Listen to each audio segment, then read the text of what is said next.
Gloire à l'Éternel, notre Dieu, notre Père. Amen. Ok. Juste un petit rappel, en fait, ici, dans ce passage. Donc, il s'agit du prophète Osée. Ok. Donc, Oshéa, Osée, chapitre 4, verset 6. Mon peuple est détruit parce qu'il lui manque la connaissance, Darat, connaissant de Dieu.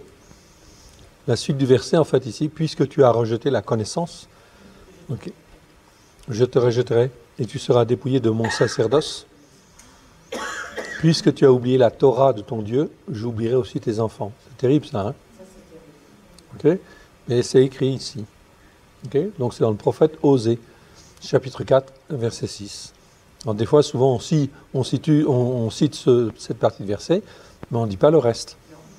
Okay. Alors ici, c'est très important parce que c'est en rapport avec la Torah de Dieu. La Torah de ton Dieu. J'oublierai aussi tes enfants. Donc des conséquences, en fait, ici graves. Donc on est arrivé là. Okay. Si vous préférez laisser promesse ici, vous laissez promesse, hein, comme vous voulez. Okay. Moi, je préfère en fait l'accomplissement de la promesse, parce qu'au travers d'un certain nombre de versets, c'est l'accomplissement que Dieu fait. Depuis Abraham, il est le maître des circonstances, et il accomplit sa promesse chez un tel, chez l'un, etc. Okay. C'est bien l'accomplissement de la promesse faite à Abraham. C'est en rapport avec ça. Ok. Que Dieu l'a totalement accordé. Ok, à Abraham. C'est l'accomplissement de cette promesse, parce que Dieu a dit effectivement qu'il ferait d'Abraham non seulement en fin de compte un peuple nombreux, mais que toutes les familles de la terre seront bénies en lui.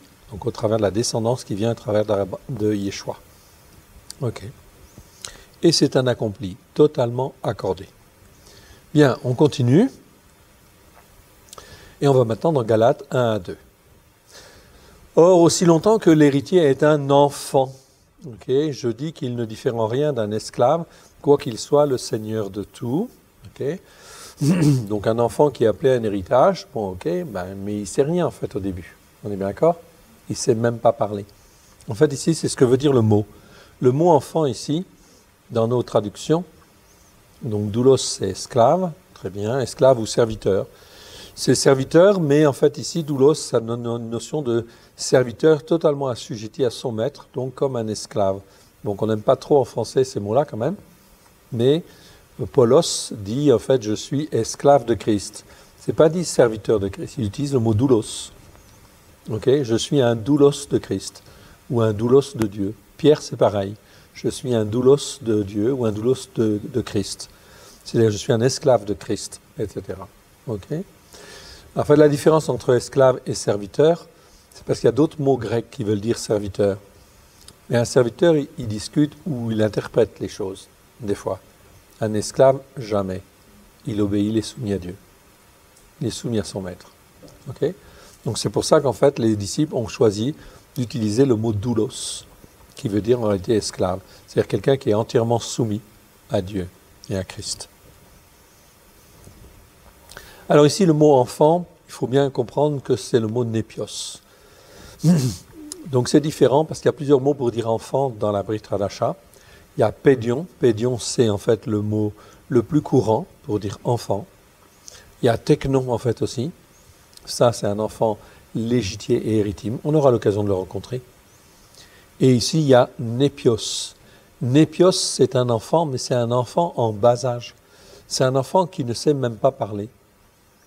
Okay, qui ne sait pas exprimer, en fait. Donc ici, tant que je ne connais pas la parole de Dieu, je ne connais pas la Torah, je suis comme un enfant, c'est-à-dire quelqu'un qui ne sait pas parler. Je sais peut-être parler le français, je sais peut-être parler l'anglais, je sais peut-être faire ceci, mais je suis un népios par rapport à la parole de Dieu. Okay? C'est ça que le Seigneur veut dire là. Et c'est dommage qu'on ne l'ait pas traduit comme il faut. Alors, aussi longtemps que l'héritier est un népios. Ici, népios, ça existe 14 fois dans 10 versets. C'est exactement ça ce que veut dire ce mot-là. Un enfant, c'est-à-dire incapable de parler. Ça veut dire que tu ne sais pas parler. Ça veut dire que tu ne sais pas parler la parole de Dieu. Donc, tu es comme un népios. Tu es un ignorant. Qui ne sait pas parler, tu es ignorant. Okay?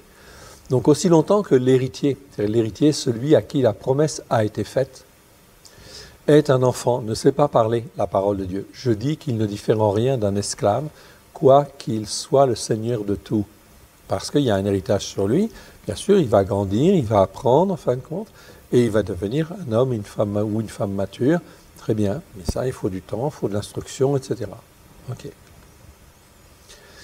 Voici les 10 versets dans la seconde, ou la NEG, où se trouve ce mot-là. Bon, là, je les cite, je ne vais pas aller dans le détail quand même. Enfin, je vais les citer quand même. Comme à des enfants en Christ. Donc ici, on parle de gens qui se disputent et qui se discordent. Okay, qui sont en discorde. Donc ici, Paulos parle de ces hommes qui ne sont pas du tout spirituels, okay, mais qui sont en fait comme des enfants en Christ. C'est-à-dire en fait des gens qui ne savent même pas en fin de compte comment se comporter en fait en Christ. Donc ils sont des enfants en Christ, ils ne connaissent pas Christ. Et donc ils ne sont pas du tout matures, pas du tout en fait adultes, pas du tout en fait même jeunes enfants, non. Ils sont comme des népios, c'est-à-dire des gens en bas âge qui ne savent pas parler ou qui sont ignorants.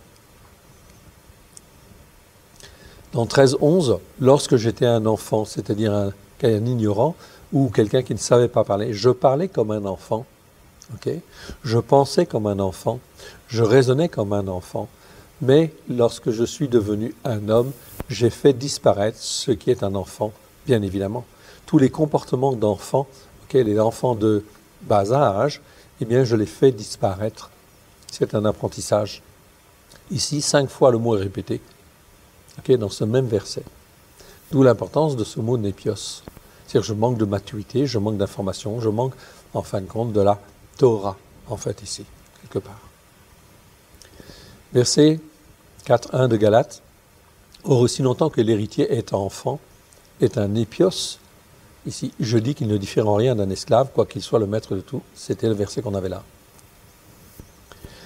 Nous aussi, de la même manière, lorsque nous étions enfants, nous étions sous l'esclavage des rudiments du monde. C'est-à-dire que lorsque nous n'étions pas formés, okay, nous étions comme des ignorants, et bien en fait on est sous l'esclavage des choses qui sont dans le monde. C'est un mot qui n'est pas facile à traduire. Ça a été traduit par rudiments du monde. C'est toutes les choses élémentaires qui composent ce monde. Okay? Le monde qui n'est pas dans la Torah. Donc on est dans l'acroboutia. Vous vous souvenez de ce mot-là? Non, pas trop? Ok. C'est tout ce qui est posé sur les choses du monde et qui n'est pas de la circoncision. En fait, ici, les rudiments du monde, c'est tous les fondements de base qui servent à la construction du monde, okay, mais qui ne sont pas dans la Torah. Afin que nous ne soyons plus des enfants, okay, donc népios, ici, toujours pareil, népios, flottant et emportés à tout vent de doctrine, par la tromperie des hommes, par leur ruse dans les moyens de séduction. Donc ici, si je suis un enfant spirituellement, hein, si je suis un népios, ben, je ne comprends pas les choses. Voilà pourquoi Paulos va dire effectivement que la Torah, elle est sainte, elle est pure, okay, elle est pneumatikos, c'est-à-dire spirituelle. Elle permet de me raccrocher à Dieu et rien qu'à Dieu. Hébreux 5.13. Or, quiconque en est au lait n'a pas l'expérience de la parole de justice, car il est un enfant. Donc on parle bien ici de maturité spirituelle. Ok, est-ce que je suis un enfant en fait spirituel, un bébé spirituel ou un enfant en bas âge qui ne sait pas parler, c'est-à-dire qui ne sait pas s'exprimer, qui est ignorant, etc. Ok, donc on s'aperçoit que ici, finalement, il y a beaucoup de croyants qui sont un petit peu dans cet état-là parce qu'ils sont ignorants, parce qu'on les a maintenus dans l'ignorance. Et on les a maintenus dans l'ignorance. Pourquoi? Pour plus facilement les manipuler. On est dans la manipulation spirituelle. Hein. Attention, on a affaire aux malins. Ok. Donc c'est très important de comprendre ça, afin de se dégager petit à petit de ça, et afin de ne pas dépendre des rudiments du monde, des choses, des fondements qui sont dans le monde, mais les seuls fondements que je peux avoir, hein, bien sûr, la nature humaine, elle a très très peur du vide. Donc en fait, ce qu'il faut, eh bien, si je veux abandonner les choses qui sont du monde, les rudiments du monde, il faut que je m'appuie sur quelque chose. Okay? Et la seule chose sur laquelle je peux vraiment m'appuyer sans me tromper, c'est la Torah, les racines hébraïques de la foi, et de m'attacher à Dieu. Et là, en fin de compte, je vais trouver une assise, je vais trouver des racines, je vais pouvoir grandir au travers de Christ, par la puissance du Saint-Esprit, mais sur les fondements de Dieu. Ok. Donc ça, c'est à méditer, à relire, hein, évidemment. ok, parce qu'il y a beaucoup trop de versets et de mots en fait en même temps, mais c'est très important. Cette notion de enfant ici, on va le retrouver très souvent dans l'écriture, ok, népios ou en fait pédion ou technon, ok, on verra tous ces mots-là, ils ne sont pas très bien traduits, et parce qu'ils entraînent en fait une confusion ou une méconnaissance, mais on les verra. Mais il est sous des tuteurs et des administrateurs, bien sûr, jusqu'au temps marqué par le Père, bien évidemment. Donc il faut former cet enfant, etc. Par quoi? Par quelque chose, un certain nombre de lois, de règles, de jugements. Voilà pourquoi Dieu donne des lois, okay? Il donne des commandements, et il donne des mishpatim, c'est-à-dire des jugements, c'est-à-dire des manières de juger. Comment il faut juger? Et bien, quand j'apprends ces choses-là, je deviens en fait mature, okay? Je deviens un homme debout, ou une femme debout, capable d'écouter le Saint-Esprit, de m'attacher à Dieu. Et là, en fin de compte, eh bien, la Torah, elle a été très bonne pour moi, parce qu'elle m'a formé, façonné. D'accord? Et c'est tout ça qu'on veut nous empêcher, en fin de compte, d'avoir avant. Donc, Galates 4, 1 à 2, comment un fils doit-il être éduqué? Or, aussi longtemps que l'héritier est enfant, je dis qu'il ne diffère en rien d'un esclave, bien sûr. Donc, on continue. Là, je résume en fait les définitions pour avoir un peu plus de place pour le reste. Mais il est sous des tuteurs et des instructeurs jusqu'au temps marqué par le Père. Ok, Dieu donne alors sa grâce, oui, comme pour Abraham. Donc, il sonde les cœurs, il sonde les reins. Au début, nous ne sommes pas formés, nous sommes plutôt déformés. Ok, donc, il va sonder les cœurs. C'est lui, au travers des formations qu'on a eues, de ce que l'on est, qui sonde notre cœur et qui dit « Ah, celui-là, celle-là, il m'intéresse. » Donc, Dieu donne sa grâce et il va former. Abraham, il a commencé à lui parler quand? Il avait 75 ans, hein? Et avant, en fin de compte, il marchait bien avec Dieu. Il a appris à marcher avec Dieu. Mais Dieu ne lui avait jamais parlé. D'accord? Mais Dieu voulait voir s'il allait persévérer et tout. Il était, en fin de compte, très attaché à Dieu, à Elohim même. Et en fait, à 75 ans, Dieu lui dit, viens par ici, toi. Ok? Tu vas aller vers la destinée que je te prévois. Donc là, la grâce va commencer, parce qu'il va faire des erreurs aussi, bien sûr. Il va apprendre à marcher avec Dieu. Okay. Pourquoi cette grâce? Bien sûr, pour nous former, nous façonner, pour que tu apprennes la Torah de Dieu, que Dieu veut dans ton cœur. Jérémie 31, 31 à 33. Et nous avons la preuve aussi dans les Écritures, car Abraham est appelé Genèse 12. Ok, verset 1 à 3. Vous vous souvenez, hein? C'est là qu'il lui parle en premier. Et en fait, lorsque Dieu va parler ensuite à Israël, nous sommes dans le chapitre 26 de la Genèse. Et chapitre 26 de la Genèse, Dieu dit en fait à Abraham, dit à Israël, je vais te donner la bénédiction que j'ai donnée à ton père, etc. Abraham. Okay. Pourquoi? Parce qu'il a obéi à mes commandements, il a obéi à mes lois, et il a obéi à ma Torah, aux enseignements de ma Torah. Genèse 26, verset 5, qui est mal traduit. Hein? Mais là, on entend la première fois le mot Torah, dans en fait la Genèse, alors que la Torah a été donnée par écrite à Moshe plus tard. Donc on voit bien qu'il était enseigné dans les enseignements de Dieu.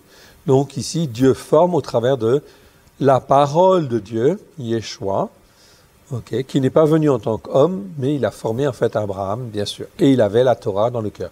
Les enseignements de la Torah. Genèse 26, versets 4 et 5. Vous pouvez vérifier.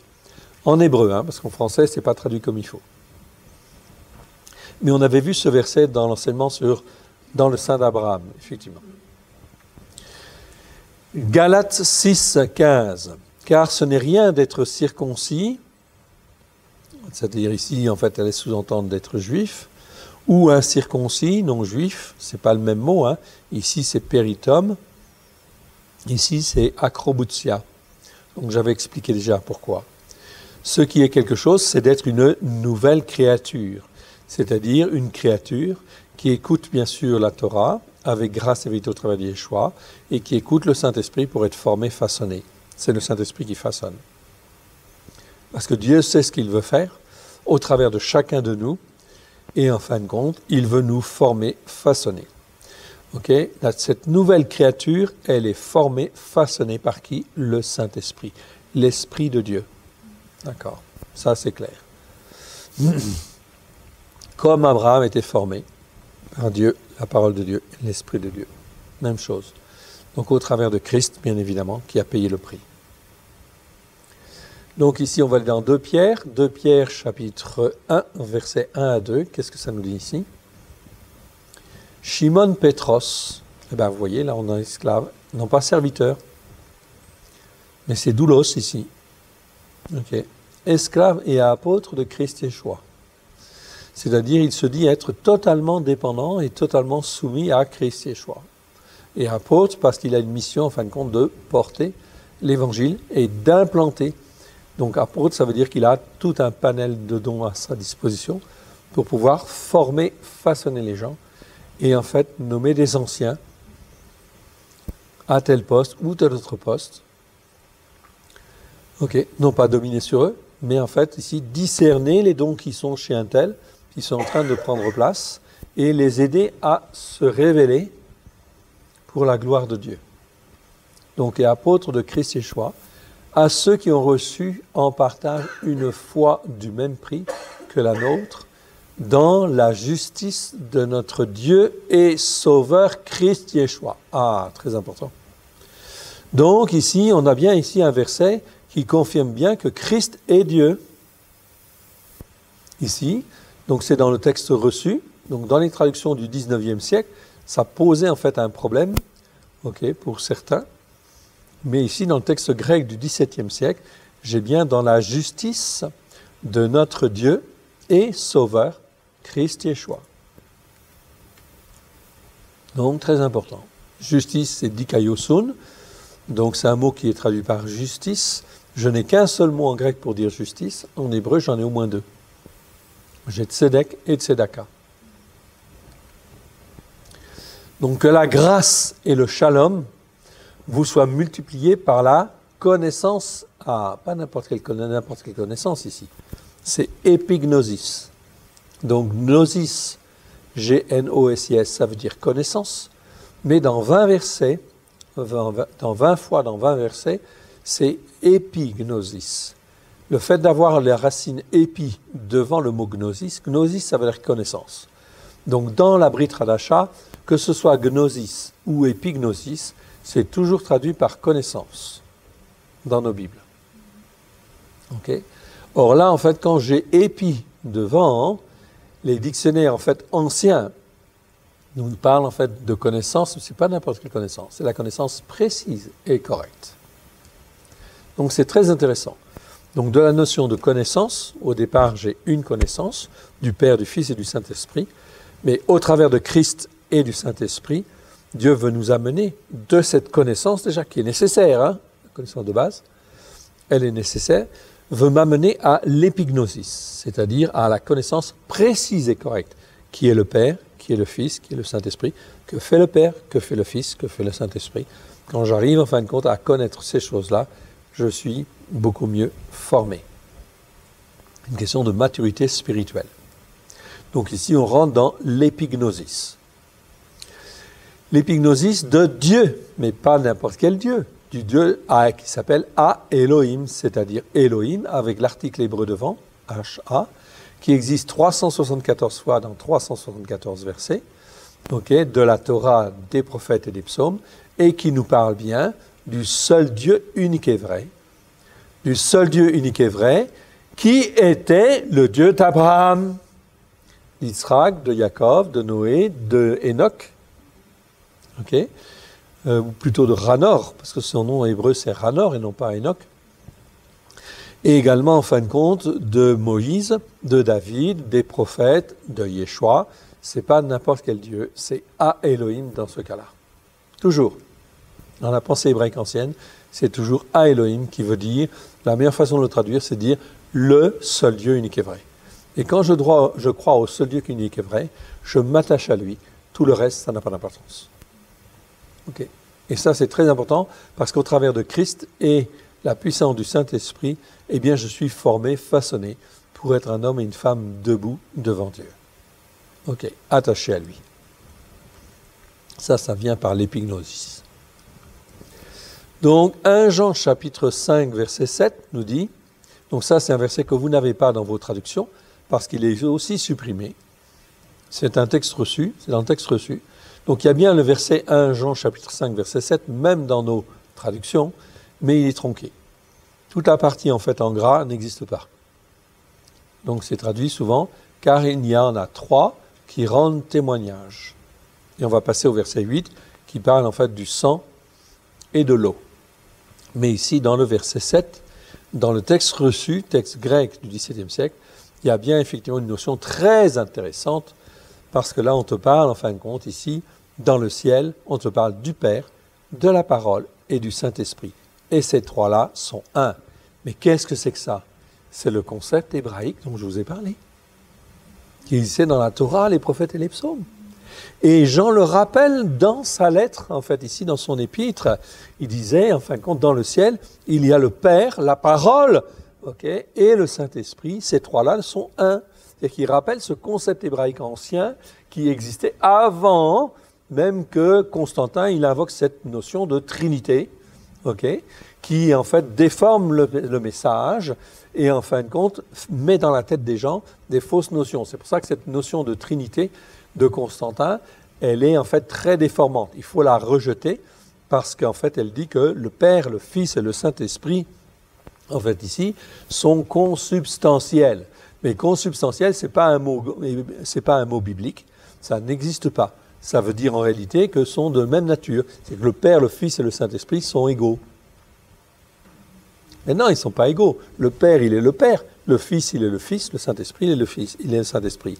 Donc si, en fait, j'apprends à connaître le Père, je rentre dans la connaissance exacte et précise du Père, la connaissance exacte et précise du Fils, la connaissance exacte et précise du Saint-Esprit, là, je vais grandir.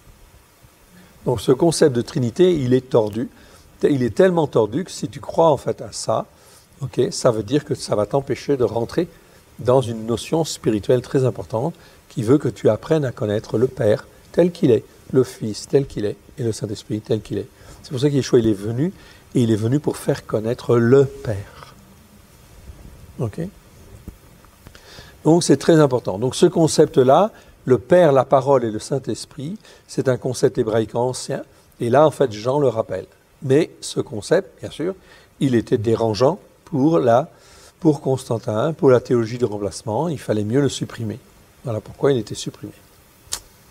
Ok, je ne voudrais pas être à la place de ceux qui ont touché à la parole de Dieu quand même. Hein. Ok, donc Dieu va exercer ses jugements, ok, ça c'est clair, et ça risque pas d'être gentil, hein, ça c'est clair. Hein. Donc ça va pas être... parce que ça a déformé beaucoup de choses, et ça a empêché en fait les gens de rentrer dans la connaissance précise et correcte, dans l'épignosis du Père, du Fils et du Saint-Esprit, ou du Père, de la parole. Qui est cette parole? Ok, le Saint-Esprit. Alors cette parole, elle existait avant que le monde ne soit. Ok, Yeshua existait, oui bien sûr. Donc il n'était pas venu en tant qu'homme, mais il était toujours présent sur la terre. Ok, sous différentes formes.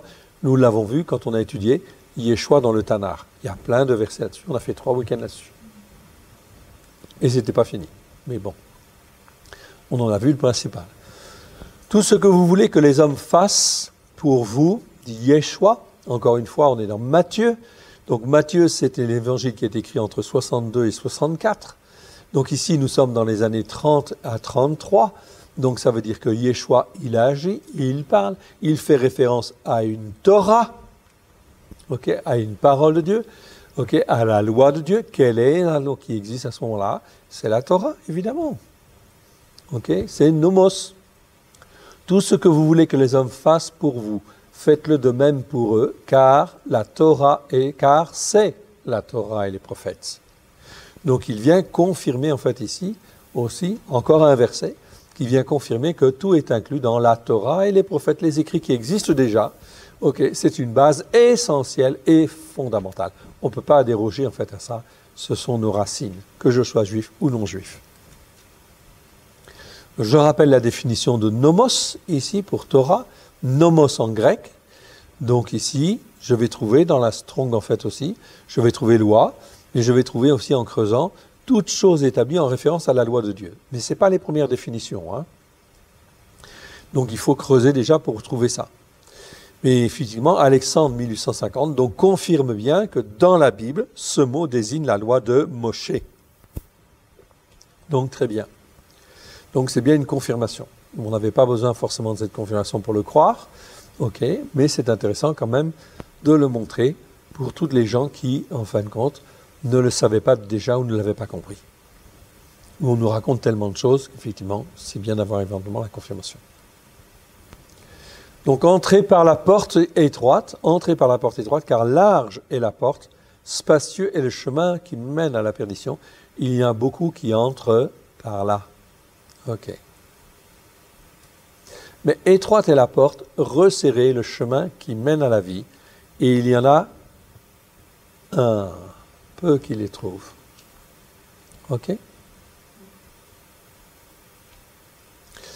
Ok. Gardez-vous des faux prophètes. Ils viennent à vous en vêtements de brebis, mais au-dedans, ce sont des loups ravisseurs. Donc attention, de la tromperie, il y en a. Ok, il y en a beaucoup. Ok. Et effectivement, donc il faut apprendre à s'affermir et s'ancrer bien sûr sur les racines. On continue avec Matthieu. Matthieu chapitre 7. Là, on était dans Matthieu 7, 12 à 15, d'accord? Ok. Donc Yeshua parle comme ça, ici. On va aller un petit peu plus loin dans ce même chapitre, versets 21 à 27, que j'avais cité déjà, on va le revoir. Ceux qui me disent Seigneur, Seigneur, n'entreront pas tous dans le royaume des cieux, mais celui-là seul qui fait la volonté de mon Père qui est dans les cieux. Ok, on a déjà une idée de la volonté de Dieu, de la volonté du Père. D'écrire la Torah, hein, je vous rappelle, Jérémie 31, 31, 33, la volonté de Dieu, c'est de faire une alliance nouvelle qui consiste à quoi? Écrire sa Torah dans les cœurs. Ok? Donc au travers de Christ, qu'on ne raconte pas des choses mauvaises ou des choses erronées, Christ, il est venu afin que s'accomplisse le plan de Dieu. Okay, donc au travers de Christ, okay, c'était en fin de compte pour que les gens qui sont rachetés, juifs et non-juifs, puissent être rachetés, greffés sur la racine en fait d'Israël, et en fait qu'ils puissent recevoir la Torah dans leur cœur, avec grâce et vérité. Okay? Ça, c'était la volonté de Dieu. Bon, elle s'exprimait bien au 1er siècle, au travers du message de Yeshua, des disciples, c'est pour ça qu'ils sont appelés des Nazoréens, des consacrés consacrants. Vous voyez, tout se rejoint. Hein? Toutes les définitions qu'on a vues, ça se rejoint vraiment très très bien. Et ça permet de confirmer effectivement une interprétation, ok, qui nous avait été donnée, c'est le Saint-Esprit, ok, qui nous a donné, qui confirme par un biais, puis par un autre, c'est bien ça. D'accord? Et c'est important parce qu'en fin de compte, il y a peut-être un tas d'influences mauvaises, donc il faut faire attention. Donc plusieurs me diront ce jour-là, Seigneur, Seigneur, n'avons-nous pas prophétisé par ton nom? N'avons-nous pas chassé des démons? Ok, par ton nom. Ok. Donc ici, j'ai bien le mot démonion, qui existe 60 fois dans 52 versets. Donc démonion, c'est un mot grec que l'on peut traduire par démon, que l'on peut traduire par esprit mauvais ou mauvais esprit. Donc c'est comme ça que c'est traduit dans le Nouveau Testament. Dans les 60 fois, c'est traduit par démon ou esprit mauvais, ou mauvais esprit, ça dépend des versets. Ok, ça peut vouloir dire faux Dieu en fait aussi. Ok. Et ici, n'avons-nous pas chassé des démons par ton nom? Donc la réalité spirituelle, elle est claire. Hein, les gens, ils savent en fait ce que ça veut dire. En fait, ici, chasser les démons sont des réalités spirituelles qui existent. Ok, mais par le nom de Yeshua. N'avons-nous pas agi avec beaucoup de puissance par ton nom? Donc j'aurais dû mettre un nom majuscule en fait ici. Ok. Un N majuscule. N'avons-nous pas agi avec beaucoup de puissance? Et c'est traduit par fait beaucoup de miracles. Non. Ici, c'est le mot dunamis. Dunamis, ça nous parle de puissance. C'est la puissance qui vient de Dieu. Cela veut dire que tu es agréé par Dieu. Ce que tu fais est bien positionné sur les racines. Okay, la puissance de Dieu, elle peut agir. Okay. Et ça va produire, bien sûr, des guérisons, des délivrances, ce qu'on appelle des miracles. Ce que l'Église catholique a appelé des miracles. Mais la notion de miracle n'est pas bonne, parce que, en fait, elle induit dans la tête que, en fait, on va rechercher le miracle. On va aller à Lourdes, on va aller à Saint-Jacques-de-Compostelle, on va faire quelque chose, en fin de compte, pour Dieu, que l'on considère comme bien, etc., espérant un miracle, une grâce de Dieu. C'est vrai que Dieu peut agir, et il va agir. Ok ? Mais c'est pourquoi? Simplement pour montrer qu'il est là. Donc ce sont des signes dans ce cas-là et des prodiges. Des signes pour montrer qu'il est là, le Tout-Puissant, dans le but, en fin de compte, de te racheter au travers de Christ, okay, et de t'amener, en fait, sur les racines, afin de faire de toi un peuple pour Dieu. Ok?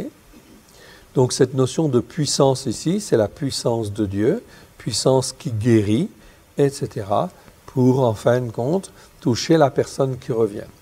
Comme la femme qui avait une perte de sang depuis 12 ans, vous vous souvenez bien, c'est très clair, hein? Donc elle va dans la foule, elle est impure, elle a perdu en fait beaucoup d'argent, tout son argent, auprès en fait des médecins parce qu'elle cherchait une solution, okay, mais qui n'était pas avec Dieu. Et puis en fait elle voit Yeshua, le consacré consacrant passé, elle se faufile en fait dans la foule, okay, bien qu'elle ait une perte de sang, donc considérée comme une pestiférée. Okay, donc elle devait être à part parce qu'elle avait une perte de sang, mais elle se faufile en fin de compte dans la foule et elle va toucher le bord du vêtement de Yeshua. Mais ce n'est pas très du bord, c'est craspédon, c'est donc les tzitziot. Ok? Elle va toucher les tzitziot de Yeshua par derrière, donc Yeshua ne voit pas. Ok? C'est comme si elle disait à Dieu, Seigneur, j'ai perdu du temps, je ne t'ai pas obéi, maintenant je veux revenir à toi et je saisis tes commandements. Je veux les écouter et les mettre en pratique, comme cet homme me montre. À l'instant où elle prend les tzitziot de Yeshua, une force, une puissance, c'est ça, c'est le mot dynamis. Une puissance passe par Yeshua et en fait la touche et à l'instant elle est guérie. D'accord? Parce qu'elle a marché par la foi et c'est un retour au commandement de Dieu. Ok? C'est pas une magie, les tzitziot, c'est pas une magie, hein? C'est simplement l'attitude de cœur de cette femme qui revient vers Dieu, vers les commandements de Dieu, et elle était guérie. D'accord? Là, c'est bien le mot yohamé, c'est bien guérir. Et guérir avec une puissance. Donc, c'est bien la puissance de Dieu. Et ça, c'est très important parce que là, on est dans l'épignosis. C'est-à-dire, c'est pas de la magie, c'est pas, en fin de compte, ici, ok, c'est parce qu'elle a obéi, parce qu'elle était repentante, parce qu'elle revenait au commandement de Dieu. Dieu qui sonde les cœurs et qui sonde les reins, voit son attitude de cœur, et à ce moment-là, bien sûr, sa grâce, elle opère. D'accord? Sa grâce, elle opère sur cette personne qui demande pardon et qui revient au commandement de Dieu. Okay. La puissance, elle agit du Saint-Esprit. Elle agit parce que Dieu l'a déclenchée. Donc ça permet d'apprendre à connaître qui est le Père. C'est lui qui sonde les cœurs, qui sonde les reins, qui gère tout. Okay. Il y a Yeshua, il est le modèle. Okay. Et en fin de compte, il y a le Saint-Esprit qui, en fait, déclenche sa puissance quand le Père dit « Ok, Saint-Esprit, vas-y ». Amen. Ok. Donc il y a bien une démarche, en fait, ici, très importante à comprendre. Alors je leur dirai ouvertement, dit Yeshua, je ne vous ai jamais connu, retirez-vous de moi, vous qui commettez l'iniquité. Horrible comme traduction. Non, c'est agissez, c'est faire en vue de la transgression de la Torah. Ah, c'est terrible, c'est anomia. 14 fois, donc 13 versets, donc ça veut dire transgression de la Torah. Ou le fait de ne pas écouter, de ne pas mettre en pratique, et non pas vous commettez l'iniquité. Donc les traducteurs ici changent les versets et disent commettez l'iniquité. Donc tu fais rien d'injuste et puis c'est bon. Non, non, non, non. Ici on est par rapport à la Torah. C'est le mot anomia. Ce verset qui existe 14 fois dans 13 versets, je le répète, est bien traduit une seule fois. Dans la traduction seconde, SLG, c'est dans 1 Jean chapitre 3, verset 4. Si ma mémoire est bonne, je vérifie quand même. C'est ça. 1 Jean chapitre 3, verset 4, dans la version seconde, quiconque pratique le péché transgresse la Torah. Ah oui. Et le péché, la transgression de la Torah. Là, il est bien traduit. Ok? Comment se fait-il que dans cette traduction seconde, ici, on dit bien, on a conscience que anomia, c'est bien en fin de compte transgression de la Torah, et pourquoi dans les autres versets on ne traduit pas de la même manière? Parce qu'on veut déformer. Parce qu'on ne veut pas que les croyants soient élevés, en fin de compte, avec la Torah pour se rapprocher de Dieu. Parce que s'ils se rapprochent de Dieu, ben, ils ne vont plus se rapprocher du pape. Ok? Ou, en fin de compte, de n'importe quelle autre théologie, etc., qui est mise en place pour être une théologie de substitution, etc. Ok. Donc ici, c'est effectivement très grave. On est effectivement dans l'erreur. Ok? Et Dieu sonde les cœurs, sonde les reins, il sait en fait très bien ce qu'il fait. Ok, rassurez-vous. Aussi quelque part. Ok, donc il va ramener en fait toutes ces choses. Ça va, c'est clair? On continue, verset 24. C'est pourquoi quiconque entend ces paroles que je dis et les met en pratique, on est dans le même chapitre, hein, toujours 7. Hein? On continue, 24. C'est pourquoi quiconque entend ces paroles que je dis et les met en pratique, donc de quelles paroles il dit? Il dit quoi? La Torah, les prophètes et les psaumes. Il n'y a pas d'autres écrits. Ok? Sera semblable à un époux sage qui a bâti sa maison sur le roc. Waouh! Donc un époux ici, c'est aner. Donc ce n'est pas simplement homme. Parce qu'en grec, j'ai deux mots pour dire homme qui sont traduits par homme ou mari. Anthropos, ça veut dire homme. Ça a donné le mot anthropologie. C'est l'étude de l'homme. D'accord? Ça vient du grec. Donc c'est l'homme, le descendant d'Adam. Ok? C'est anthropos en fait en grec. Ok. Et quand en fait l'homme il est instruit, façonné, il devient en fait aner. C'est-à-dire c'est aussi traduit des fois par le mari, ok? Ou l'homme mûr, ok? Ou l'époux. Ok, ça c'est aner. C'est un mot qui existe 214 fois dans 192 versets. C'est toujours mal traduit aussi. Ah. Mais ça va être traduit comme ça. C'est le même mot. C'est pour ça que c'est le verset qui va faire la différence. Hein? Mais en réalité, en fait, ici, ici, semblable à un époux. Ok, un époux sage. Donc la traduction a dit époux. Mais en fait, c'est aner. Hein? Donc on pourrait dire un homme, en fait, disons, instruit plutôt, etc. Enfin, c'est le contexte du verset qui va nous permettre de traduire, effectivement, ou de donner, en fait, un mot ou un autre mot. Bon, ici, c'est aner. Donc il sera semblable à un époux, ok, ou à un homme mature, ou un homme instruit, qui est, ici, sage. Ça, c'est intéressant, c'est ça qui m'intéresse. C'est phronimos. Donc phronimos, c'est un mot qui est un adjectif qui existe 14 fois dans 14 versets. Eh bien, c'est sage en regard du jugement, comme les vierges sages, ok. Et pas prudent, en fait, ici. C'est pas prudent, hein. C'est sage, comme dans en fait, le passage des vierges sages. C'est le même mot. Les vierges sages et les vierges folles. Ok? Donc là, on a le même adjectif, phronimos. Ça nous parle de sagesse devant Dieu. Donc ici, à la limite, que je dise en fait époux ou homme mature ou homme instruit, bon, peu importe, c'est déjà plus en fait un anthropos. C'est quelqu'un qui est déjà en fin de compte formé, façonné, un petit peu, déjà instruit. Ok, mais en fait ici, sage, de manière sage, phronimos, comme les vierges sages. C'est le même mot, exactement le même mot. Et lui, en fin de compte, il a bâti sa maison, ok, sur le roc. Le roc, ici en grec, c'est Petra. Ok. Donc c'est intéressant parce que ça va permettre de faire un jeu de mots. Yeshua, il va faire un jeu de mots un jour.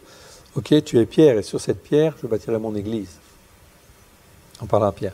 Mais ce n'était pas pour parler de Pétros, en fait, en disant que tu es pierre, et sur ce Pétros, sur toi, je vais bâtir mon église, qui va devenir en fait le pape. Cette interprétation n'a jamais existé, ni au 1er siècle, ni 2e siècle, ni 3e siècle, ni 4e siècle. Elle apparaît au 5e siècle. D'accord? 5e siècle, on va dire, Pierre, c'est le chef de l'église. C'était le premier pape, le premier évêque. Ça n'apparaît qu'à la fin du 4e, début du 5e siècle.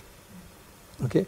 Pourquoi? Parce que Yaakov était considéré comme l'évêque des évêques, le frère de Yeshua, et que l'on voulait casser l'image, enfin justement, de Yaakov, le frère de Yeshua. Donc on va inventer, les évêques vont inventer, et vont en fait donner une interprétation différente de ce message, qui n'avait jamais existé ni dans les 4 premiers siècles. Ni le 1er, ni le 2e, ni le 3e, ni le 4e siècle. Ok? Donc ils vont jouer sur ce mot-là. Petra avec Pétros. Mais en fait, ça veut dire roc. Donc Yeshua ne parle pas de ça. Yeshua parle en fin de compte de l'être humain qui va devenir un roc, un homme ou une femme. Dieu le choisit pour le façonner et être en fin de compte quelqu'un de solide, être comme un roc. Donc il a bâti sa maison sur le roc. La pluie est tombée, les vents sont venus, les vents ont soufflé, la pluie est tombée, les torrents sont venus, les vents ont soufflé, se sont jetés contre cette maison. Donc Yeshua ne dit jamais qu'il ne va pas y avoir de l'opposition, ou qu'il ne va pas y avoir de pluie, qu'il ne va pas y avoir de torrents ou de vent. Non, il va y en avoir. Mais c'est venu contre la maison, mais elle n'est point tombée parce qu'elle était fondée sur le roc. Ok. Mais quiconque entend ces paroles que je dis et ne les met pas en pratique sera semblable à un époux ou un homme, instruit, oui. Ici, en fin de compte, époux, c'est le même mot, aner, ici, aner. Mais cette fois-ci, il est plus sage du tout, il est irréfléchi ou insensé. Ok, c'est moros. Moros, ça veut dire irréfléchi, insensé. Insensé, sans Dieu, quoi. Donc, il ne s'attache pas à Dieu. Et en fait, il est insensé. Ok. Donc, il est dépourvu de sens, etc. Ok. Qui a bâti sa maison sur le sable. Donc, il peut bâtir une très belle maison, ok, avec des belles pierres, etc., faire une belle construction, etc., mais elle est bâtie sur du sable. Donc, un peu d'eau, et puis, en fait, la maison, elle va s'écrouler. D'accord? C'est ça. La pluie est tombée, les torrents sont venus, les vents sont soufflés, ont battu cette maison. Elle est tombée et sa ruine a été grande parce qu'on croyait qu'elle allait tenir, etc. Donc, toute chose établie qui n'est pas fondée sur la Torah, sur le roc de la parole de Dieu, eh bien, en fin de compte, va s'écrouler. Il n'y a aucune institution faite par les hommes qui, dans les temps à venir, ne pourra subsister. Ça va? C'est effrayant quelque part, hein? C'est ça. On ne se moque pas de Dieu. D'accord. Donc, et voici une femme, une perte de sang, donc j'avais raconté, hein, depuis 12 ans, s'approcha par derrière et toucha la frange. Ok? Non pas le bord du vêtement, hein, mais c'est frange en fait ici. Hein, c'est le mot kraspédon ici, 5 fois dans 5 versets. Ça nous parle bien de frange, ça existe dans tous ces versets-là, en fait ici. 5 fois dans 5 versets. Okay? Donc les franges, en fait, ici, ce sont les tzitziot que Yeshua portait parce qu'il était juif, okay? Qui témoignent, en fait, des commandements de Dieu. Ça rappelle les commandements de Dieu. Okay? Toucha la frange de son vêtement.